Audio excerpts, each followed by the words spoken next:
And I'm Vontoba. And we've been doing life, love, and business together for nearly 2 decades. What you just... Vontoba. You know I'm joking. You just said. I'm so proud of you. And we've learned a thing or two about having a good life. Shows. And now we want to share it with you. Sometimes it's happy, And other times it can be a little tough. but one thing we'll always make sure it is Good. This is the good life.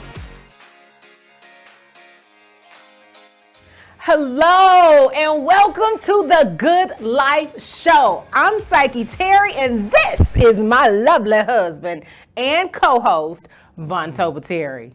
Thank you. You make me feel special with Did that. I? You like that? Go on, baby. Oh, yeah. So let's get into today's show. Okay, so we have Mr. Ernie Hudson here today. He's got star power. I mean, this is Power pack. yes. The whole show today is power pack, y'all. We got people, so he's from Ghostbusters. We have another person here, a very, very funny lady. You know, I think I'm a funny lady, so we'll see. Kiana Dancie. She is a full-on comedian, which I love that. We're going to do that in my new segment called Psyche's Corner. Yes. And you know what? Vontoba, I like to call it 3 black guys with good credit because I think you're a good black guy with good credit as well. You're talking to 2 black guys with good credit and your give and grow segment. And my gosh, I'm excited about this episode, but I'm gonna just take a second right here What and is just this? We've had this book for a while, and it's all about massages. So Vaughn and I have this new thing that if I can leave and get someplace on time, if I can get to church on time, I get a massage. And I got my massage, and I owe him one back. So I'm just going to be all up in this book just so I can be sure that I do the right techniques, because you did so good, Vaughn. I bought a massage table. Yes, a whole table. On the internet.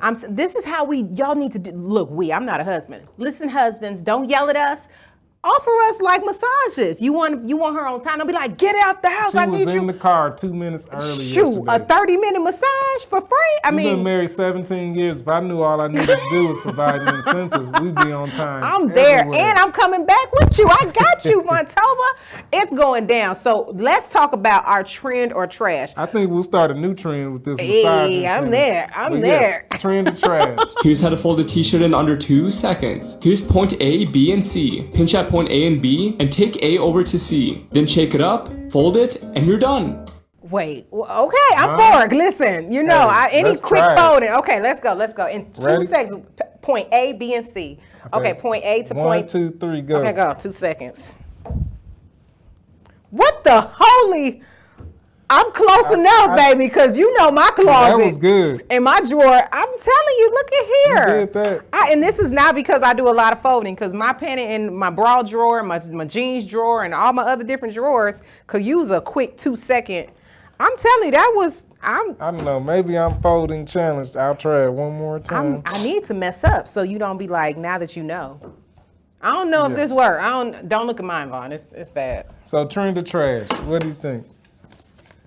I want to say trend. Yes, Just because I couldn't get it. Only one of us needs to know how to Clearly. What you just... Vontoba. You know I'm joking. You just said... We share laundry duties, so it's a joke. Internet is a joke. So. Okay. So it's time for one of my favorite segments, slide into our DMs. Yeah. I hesitated for a second because I want you to like, slide into your DMs. Yeah. Our DMs. Our DMs. Slide into our DMs. I love this segment. We have this amazing lady who's been joining us for this segment, and she puts a little perspective on some of these questions. Shoot. Well, a lot of She tears it up, okay? On these questions We are going to have Tera Stidum. She's going to come in from She Dates Savvy, y'all. Get ready. You already know. Hello. Hey, girl. Welcome back. Listen, that's that whole hey girl, hey. Hey, girl, hey. Yes. Yeah, 'cause we're girlfriends Yes, now. we Or are. friend girls, as they say. Yes. We are that. Yes, I'll take it. We have so many slide-ins, and this one in particular, you got some for it? You got some for us? I do. Okay. And I'm excited about this slide-in because, first of all, it's from a guy. Okay. It's a guy from The Chi. His name is Marcus. He's from The Chi. He's from Chicago. Okay. His question is, I have a question about a new connection with an old friend. Okay? Old friend. We met in college 25 years ago and we're part of the same friend group. Okay, I see that. My college sweetheart was also a part of that group, but we broke up a few years after college. That happens, all right? So my question is it okay for me to pursue anything with the old friend / new connection, or is it off limits and breaking any codes because she and my ex knew one another? Okay, so this could get messy. This could potentially get messy, but here's the thing. I don't have a problem with it. I am completely okay with it. I don't have a 25 problem. years? 25 years. As you would say, that's a whole adult, drinking adult. Yes. No longer on your You got parents' your insurance first because you done made apartment. 20. Yes. Of a time frame. Of a time frame of life. Yep. And I would absolutely, Marcus, pursue this new connection with this old friend because I'm not the same girl I was when I graduated college. No. Like none of us are. Absolutely not. And so the fact that there was something said or done that intrigued you enough to say, slide into my DMs. let me see what she got going on. I would cool. absolutely say pursue it. Yeah. Get to know her. I would never pick up the phone to even address that ex and ask, like, are you okay about, because, sometimes the girls can be haters. Yeah. Like, oh my God, I can't believe you. No. If anything, I would also make sure that this old friend / new connection is actually comfortable. So in maybe a setting of dinner or over drinks, man, we used to have some fun back in college, Yeah. I would bring it up casually. I wouldn't say, are you okay? Because I used to date Nikki. Right. I wouldn't put any energy on it. Yeah. I would really just fill out her comfort level and continue to get to know her now as a new person. I'm a big fan of Love Jones, and this sounds a little bit like that, but not. I think your way is the right way. I think, yes, do it. Yeah, 25 years. 25 years, you good. And there's something now after all these years that sparked your interest and sparked your attention. There you go. Pursue. Do it. And let us know how it slide in again. Right. And let us know how it goes. Right. Have you in a group chat. Have all four of y'all in We're not bringing them people. It'll be 4 because it's you and Vontoba. We don't want to bring the other girl because then okay. No, never mind. No. We're going to keep it clean. Do you enjoy. When we come back, Mr. Ernie Hudson is joining us with the tea on his show, The Family Business. And later, it's laughs with the comedian, the Kiana Dancie. Don't go away.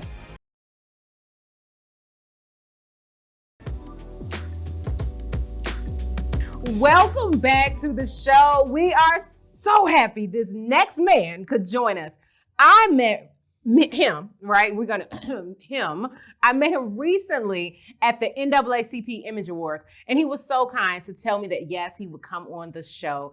Y'all, I am more than elated to introduce to you all my hometown friend, Mr. Ernie Hudson.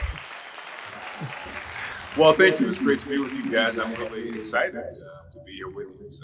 And it's good seeing you again, via Zoom or whatever, but it's good seeing you again. Yes. How are you doing with every so many things, I guess, happening via Zoom these days? Because I met you when the world was not via Zoom. Yeah. We met at the event, NAACP Image Awards. I think I was nominated. I didn't win, so I left early. But just kidding. But anyway, so good to see you again. And things have changed, but life is good, and I just feel very, very blessed. I love it. Wow, it's nice to meet you, Mr. Hudson. Oh yes, you've never met. I'm not from Benton Harbor. I'm from Toledo, Ohio. Okay, we still love him. I'm an adopted citizen of Benton Harbor by way of marriage. I love Benton Harbor. Well, Toledo and Benton Harbor is not that far. That's true. Not that far apart. That's true. So we are so honored to have you on the show, and the years you spent in TV and film, like you continue to reinvent yourself. How have you continued to just grow in terms of what you offer to Hollywood? Well, I don't know. I came here looking for a job, and I guess I'm always looking for a job, even though I guess in some ways I'm not really looking for a job right now because I have a couple, but it's about the work. And aside from that, it's about family, and I just focus on those two things and just keep it real. Oh. You know, here we talk in group chat particularly, Ernie, we talk about really what are those keys to success. They're looking us up as the up and coming. I mean, we know you're a whole legend. They look at us now as up and coming and really trying our best to fulfill in life in your shoes. But I would love to better understand, like, how do you keep it going, or how do you keep going? How do you keep looking for new business or new jobs? Or you said you came there looking for a job, but what are some of those things that you can bless us with and the people that are watching us, fans that are of ours and of yours? Just what are some of those things that we can learn from you about how do you keep on just growing and looking for jobs?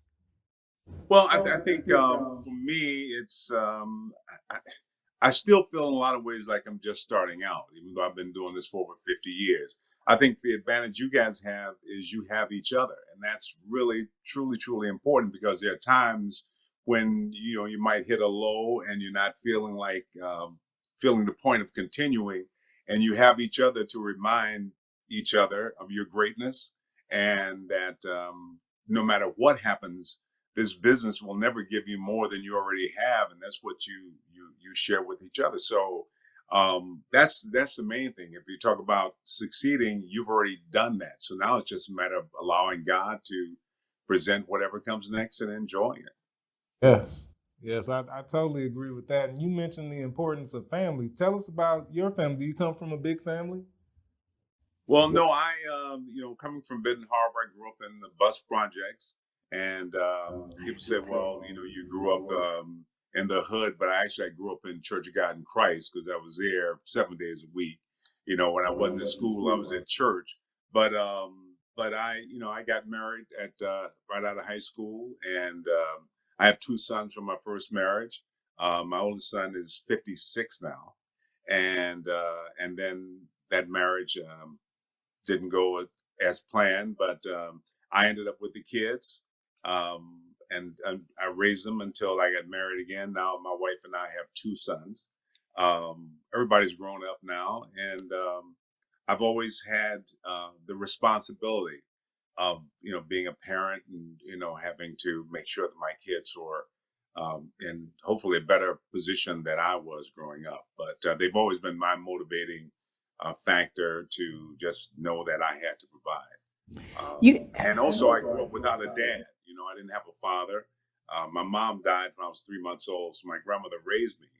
But she was amazing, and just everything that has come is really, I just think, an extension or result of her teaching and just her believing in me. Between her and my wife, my wives, I've been very, very blessed. And I say very, very blessed in the sense that I don't think there's ever been a period in my life when I didn't know beyond a doubt that I was loved. And to me, that's truly, truly important. That's special. You are hitting on so many key points, right? Because we see your career, we see the things you have done. And I know you got some stuff coming up, which I want to know more about. But some of the things that you're sharing with us, it sounds like success, in your opinion, and we honor all that you've done, is in love and in family. And we didn't know that you were a single father. I mean, my gosh. Wow. Yeah. Wow. It's amazing. Yeah, I think, because that to me, that's what's real, because I don't know how to judge success. I mean, I look at, the work that I've done, but I look at other people who have shelves filled with awards. I don't really have that. I know how to go to work. I know how to do the best work I can, but I also know what's truly important. And so I where I am in the industry, how I'm perceived, I don't know that, but I know that my family is strong, my kids are healthy and doing well, and my marriage we've been together now for 46 years, and so that's what's to me what's really important. That a legend. I mean, a legend for so many reasons. Yes. Ernie, my gosh, what do you have coming up before we go? I know we're about to close, but what do you have coming up? I gotta know. I'm nosy. Well, we're going in the fourth season of the Family Business, which is going to be a great season. I think it's starting in September. Stan Shaw, who's been a good friend of mine for a long time, he's new to the show, is playing my brother, but the show has only grown and gotten better on BET Plus and BET. But also, I'm starting a new series called Quantum Leap, which is a remake of the original series back in the 90s. And they'll start airing in September. We're shooting it now, and it's really good. I finished last year during the whole COVID thing, 3 movies. One with Nicolas Cage called Retirement Plan. We shot in the Cayman Islands. One with Woody Harrelson called Champions, coming out I think in December. We shot up in Winnipeg. And one with Brian Cox from Succession, we shot in Vegas. So I've just been, staying busy and, just doing the work. I love it. I love you like, just doing work. Around the world. Around the world. That's great. But family, honor. Marriage. Yes, those are the definitions to success. Ernie, thank you so very much for joining me. Y'all have heard it from the best and finest of Benton Harbor, if I must say myself. Our hometown hero. Yes, hometown hero, legend Ernie Hudson. Thank you so much for joining our group chat today. We have learned so very much from you. Well, thank you for inviting me. Psych, I'm so proud of you. And you just, the whole season, do us proud. And I'm always available to you guys anytime, anywhere. Just know that I love you. Send you best wishes for the greatest success. And again, I'm just truly proud. You both. Oh, thank you so much. Coming up, y'all, let's head to Psyche's Corner for a bit of a serious chat with a very funny lady.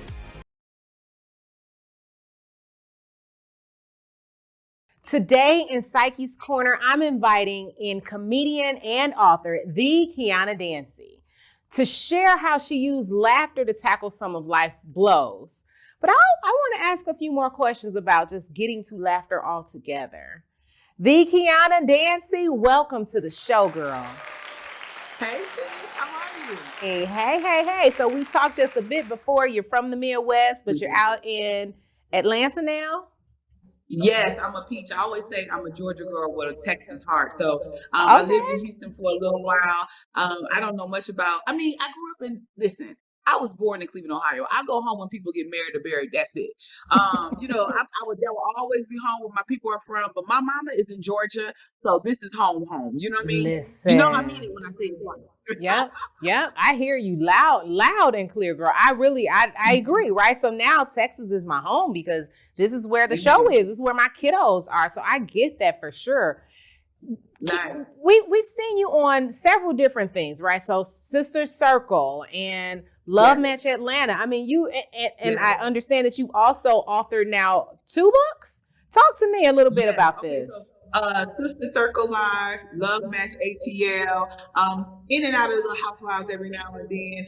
Who's Got Jokes? My resume is nice. Hey, girl, receipt. A movie called Sex Tuplets with Marlon Wayans. Another movie called One Crazy Christmas on Showtime and BET. So I've been busy, but most importantly, yes, you're right. I did author 2 books. One called Bye Bye Bag, Laughing to Lighten the Load, which I discuss healing myself home through laughter. And to accompany this, I actually published a journal, a 300-page journal where you can actually unpack your bags. And for many of us, the first step for all of us actually, the first step to healing is acknowledging that there is a problem. But for many of us, we all are walking around here saying, I'm okay, which we know is not true. You know what? That's why we're here. We're in Psyche's Corner to really talk about that, to get into the reality and the depths of mental health and just awareness. And you're adding comedy to what you've gone through. But remind us, where were you and how did you get there? Well, I used to work, first of all, I didn't see comedy in my future at all. As a child, I was always an entertainer. I used to model I was a catalog girl. Yeah, you're gorgeous. I cracked up. Because it's just interesting. Who ever met a catalog model? I used to model for Sears and JCPenney's and girl. And so my mom always kept me busy. I tap danced. I was a ballerina. I was in an African dance troupe. I played chess as a child, and I was very good at all of those things. Yes, I went to a private school, so my mother always kept me very busy, kept my mind occupied because she felt like I could stay out of trouble. Now I'm not saying I ain't getting no trouble, but I am saying that I stayed. She kept me busy, and so when I came into comedy honestly just because I got laid off from my job. I had started doing stand up because I was telling my girlfriends my funny stories about my breakups. And I was with the same dude from 19 years old to 29, sis. I mean, when I tell you I love that man, I love that man till I was empty. I love that man. You hear me there? Yeah. But we broke up 100 million times. And I would sit and tell my girlfriends about our stories. Girl, I did this. Girl, he did this. I did this. I burnt his clothes. Yeah. So you heard me. I burnt his clothes. So then my girlfriend was like, "Sis, these stories are hilarious. You need to tell them on stage." And I said, "Well, you want to laugh at my misery?" She said, "I do, because it's hilarious." And she challenged me to go to open mic, and I went. And I never looked back. Never looked back. What in the world? Oh my God! So I think you're way more accomplished than me in comedy. Let me just say, I've only done one set. Okay. It was 4 minutes, girl. How do you get the 4 minutes? 4. It was supposed to be 8, but I was like, I'm good. So tell me, because what I do love is that you've taken, what you've gone through with your boyfriend, and are there any other, I know you talk about unpacking bags. So talk to me about what were those bags that brought you over to comedy, and what are some other things you use for material? So let's just be clear. When I started doing stand up, I was making over $100,000 a year. It was not my goal to leave my job. Not that good job, not that six-figure job. Good. It was not my goal. But sis, let me tell you something. I'm gonna be honest with you. So I used to work for Samsung, that's based in the Dallas area. I forget the name of the city. Samsung Telecommunications. And my boss one day sent me a text or an email of a picture of me on Who's Got Jokes. And he was like, "Is this you?" I was like, "That's me." He was like, "Girl, this is your name, that is your face, and your gap down to TV1. I said, "You got me."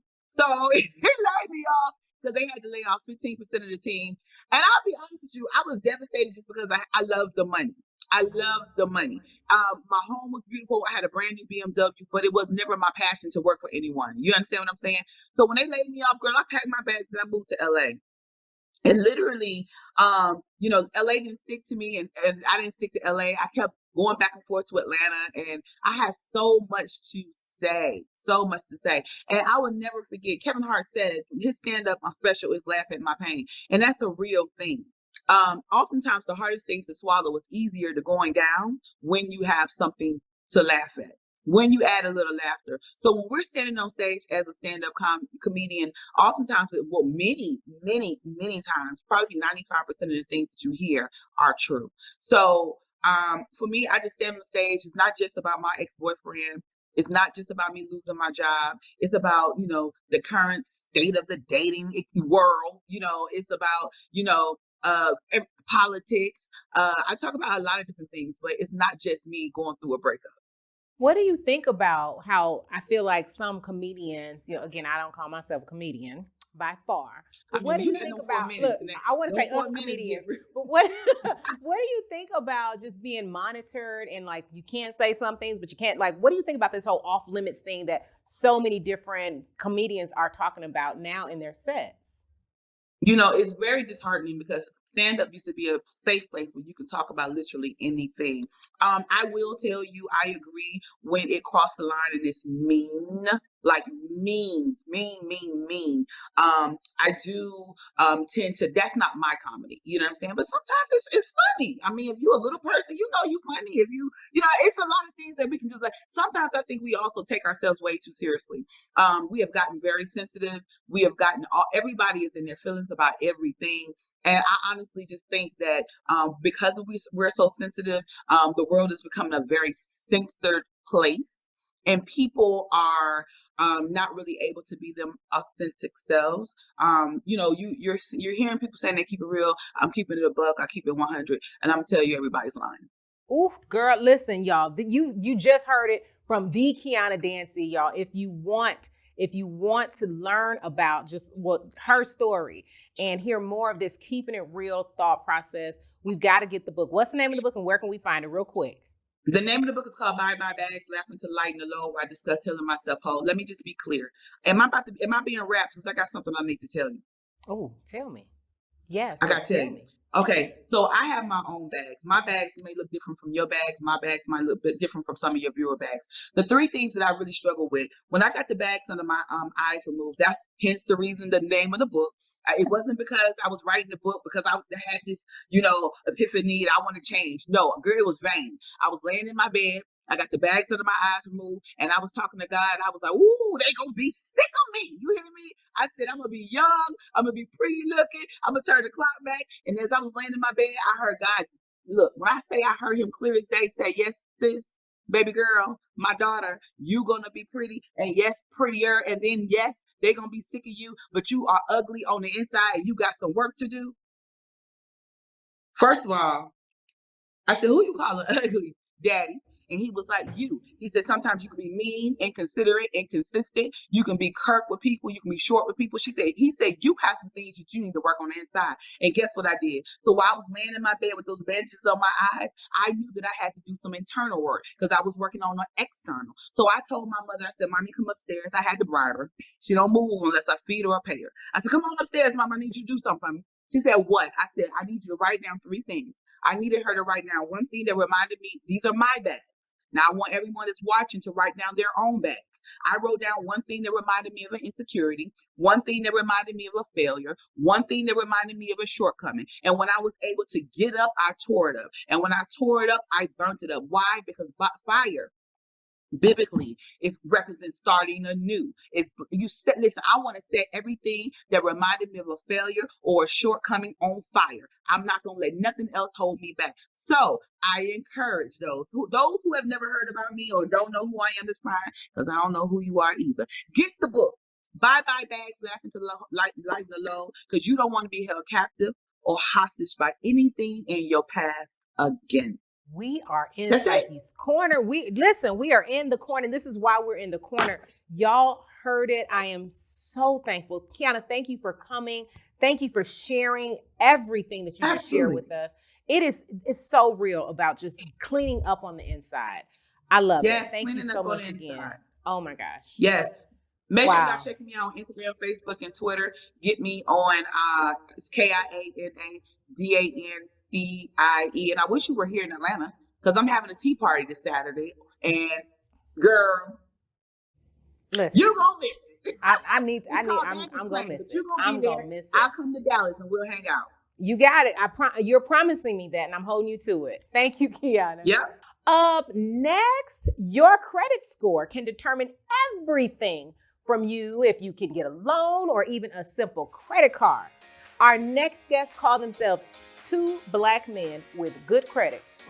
You know we like a man with good credit.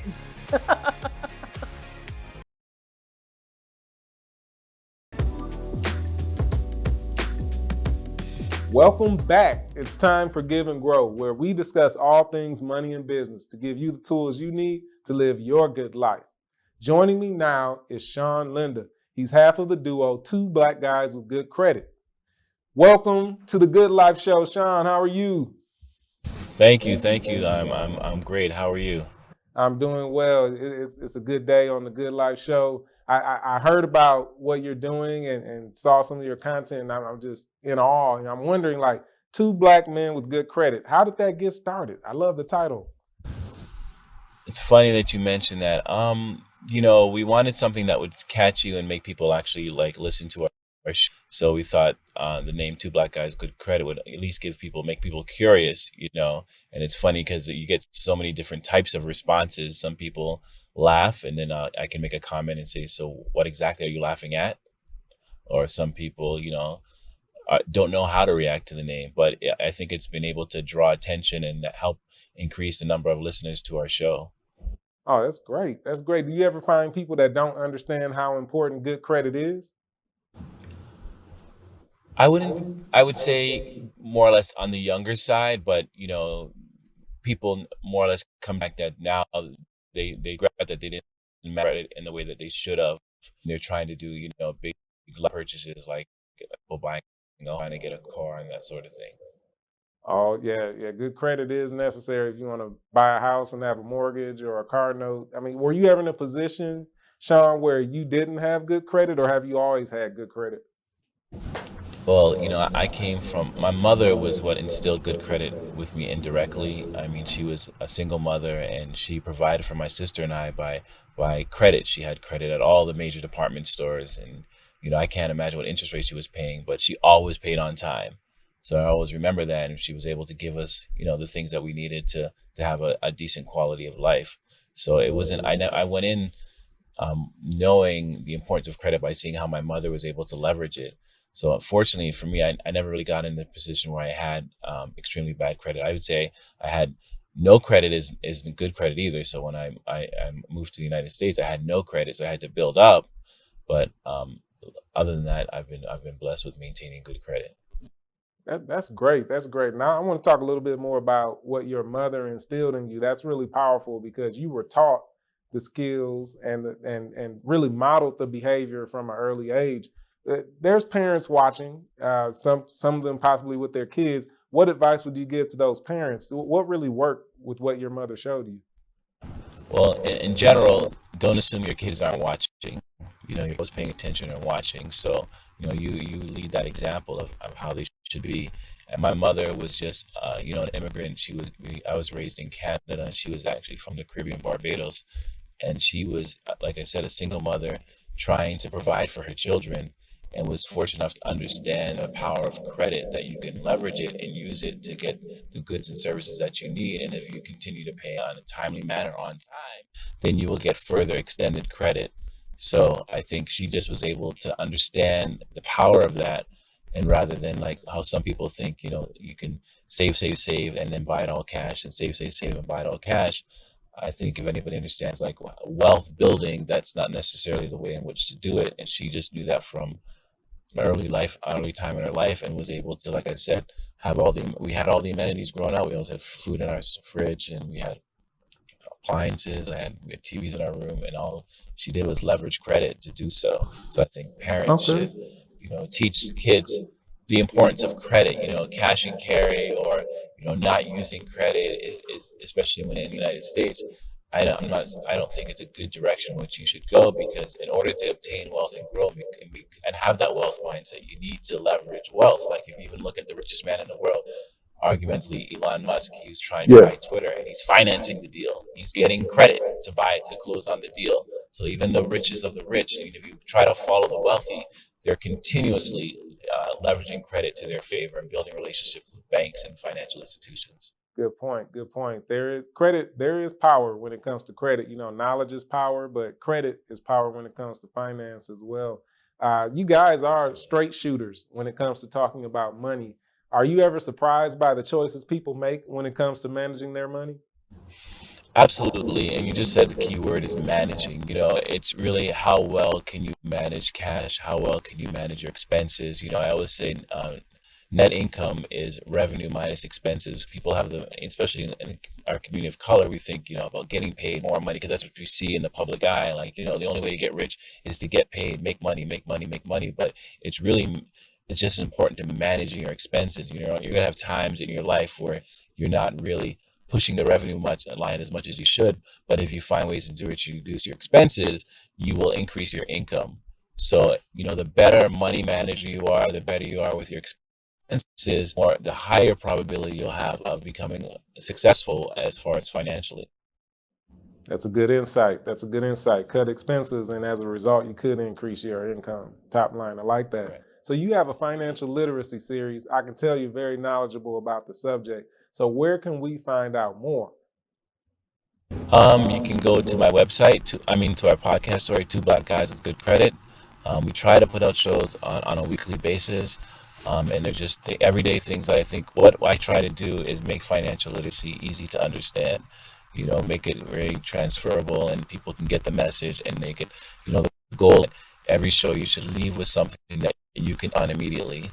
And then you can also go to the website Financially Clean, and then we also do web series as well. I teach youth financial literacy. We have an 8-week program, and we have a 4-week program as well.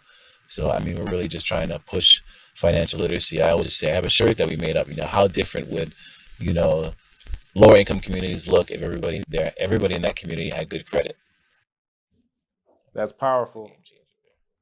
Yeah, that's powerful. You're definitely making an impact in the community, and I just love that. So we're gonna have to check you out, check out your podcast, check out your website, Financially Clean.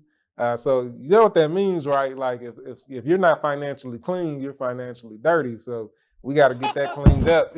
We got to get that cleaned up. I see you guys. I love what you guys are doing. I checked out you guys on YouTube and your channels. I think, positive messages in the community is absolutely needed. So I'm really enjoying the good life. And I think it's a great idea, great programming, and it's what's needed in our community. Thank you. We appreciate it. Shaun, thanks for coming on. We appreciate you. You can listen to Two Black Guys with Good Credit on Apple Podcasts, and I want to hear from you. If you overcame a debt or a financial issue, or you have a question for me, contact me. Send me a video. I'll be sure to respond. I'm on Instagram @Vontoba, or you can email me, vontoba@uiglobalbrands.com. More of the Good Life Show is coming up. Stay with us. Well, that's a wrap. Oh my goodness, that's a saran wrap. We didn't put that whole thing together. It's ready to, it's cooked. It's been cooked, actually. We have to unwrap it. Fried, dyed, laid to the yes, side. we did a good thing today. Yes. We had some phenomenal people. My goodness. We want to say a special thank you to Ernie Hudson, the Ernie Hudson, okay? The Kiana Dancie, and the Shaun Lynda. My goodness. We'll see you next time on The Good Life Show. Be sure and follow us on Instagram and Facebook and TikTok @the.goodlifeshow. That's it. Oh my goodness, Vontoba. We did it. We did it. We did it. We did it. You know the words going with it. No, okay. No. We'll see you next time.